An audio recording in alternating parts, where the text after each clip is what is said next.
یہ دو کلمے اللہ کو پیارے، زبان پر ہلکے، اور کل اللہ کے میزان میں بڑے بھاری ہوں گے۔ سبحان اللہ و بحمدہ سبحان اللہ العظیم، تسبیح اور تحمید کے یہ دو کلمے وہ اللہ تعالیٰ اپنے نبی کو حکم دے رہے۔ ام سلمہ فرماتی ہیں جب یہ صورت نازل ہوئی تو نبی علیہ السلام لا یقوم ولا یقعد ولا یجیء ولا یذهب الا قال سبحانک اللہم وبحمدک استغفر اللہ واتوب الیہ۔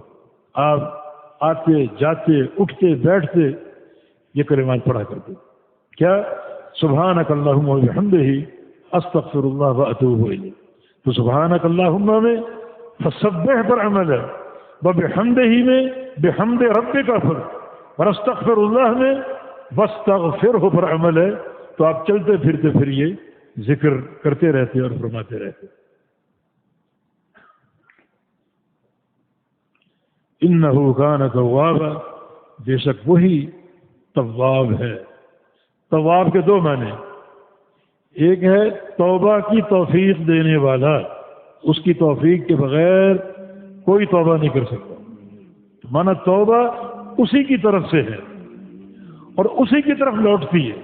جب ہم توبہ کر لیں تو توبہ کو قبول کرنے والا اللہ رب العزت۔ تو تواب کے یہ دو معنی، ایک ہے توبہ کی توفیق دینے والا، اور دوسرا توبہ کرنے والوں کی توبہ کو قبول کرنے والا۔ تو توبہ اسی کی طرف سے آتی ہے، اسی کی طرف لوٹتی ہے۔